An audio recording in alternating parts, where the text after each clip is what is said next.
बड़ी बहनों नमस्कार। तो जैसा कि आप सभी को पता है, पूरे भारत में यानी सभी जिलों में सभी ब्लॉकों में आंगनबाड़ी बहनें बहुत परेशान हैं।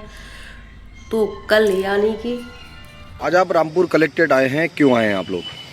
हम यहाँ पर इसलिए एकत्र हुए हैं आज कि यहाँ पर हमारे लिए एक नई समस्या आ गई है। KYC लाभार्थियों की होनी और फेस कैप्चर, ये बहुत ही जटिल और कठिन कार्य है आंगनबाड़ियों के लिए, क्योंकि आंगनबाड़ी जब लगी थी तो उस समय 8वां 10वां थी और वो ना तो इतना अंग्रेजी जानती हैं और ना ये इतना सब कुछ कर पाती है। ये तो एक कैफे वाला ही कर पाएगा वो काम जो हमें सरकार ने हमारे लिए दिया है। ऊपर से हमारा प्रेशर है विभाग का कि तुम्हें 20 तारीख तक पूरा 100% करना है, 25 तारीख तक 100% करना है।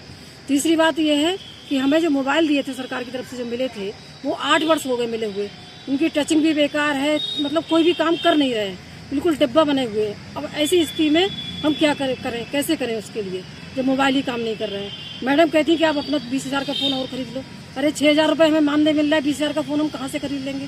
प्लस हमें कई साल से रिचार्ज का भी कोई पैसा नहीं मिला है, ना कोई नेट की सुविधा है, ना कोई वाईफाई है, ना रिचार्ज है। ऐसी स्थिति में ये काम हम कैसे करेंगे? और दूसरी बात, इतना काम ये भी अभी साथ साथ अभी फ़ोन आ रहे हैं कि BLO का भी काम करो, आपको करना है, आप अपना सारा दीजिए, रिकॉर्ड दीजिए पूरा सब कुछ कैसे कैसे क्या होना है। तो स्वास्थ्य विभाग का काम आ रहा है कि आप मतलब आप आओ अपने केंद्र पे, ये काम होना है। तो एक आंगनबाड़ी क्या क्या काम कर सकती है? नहीं, आपकी मुख्य मांगे क्या हैं जो आपने DM साहब से मिली हैं अभी? मुख्य मांग तो सिर्फ हमारे लिए ये है कि हमें 5G फोन दिलाया जाए, रिचार्ज का पैसा मिले और नेट की व्यवस्था करी जाए केंद्र पे, तब हम ये काम कर पाएंगे, हम तो ये नहीं कर पाएंगे। मेरा नाम समीना है, मैं जिला सचिव हूँ। जो क्या क्या समस्याएं आ रही हैं गाँव में आपको? समस्याएं ये आ रही हैं कि फील्ड में जैसे हमारा फेस कैप्चर का और KYC का जो दिया है काम, हमारी वर्कर जा रही हैं गांव के अंदर। मैं खुद भी गई हूँ गांव के अंदर, तो वहाँ जाके ये समस्या आ रही है कि किसी का आधार सही नहीं है, किसी की KYC हुई नहीं है, किसी का आधार पर मोबाइल नंबर लगा हुआ नहीं है, किसी का आधार पर मोबाइल नंबर लगा हुआ भी है तो उनके हस्बैंड कोई दुबई में है, कोई बम्बई में है, कोई अहमदाबाद में है।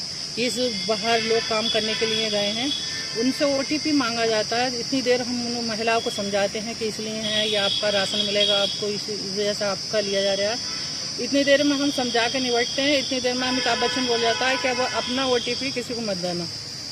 तो भाई या तो उसे अमिताभ बच्चन से मना करा जाए तो भैया ये बात ना बोले।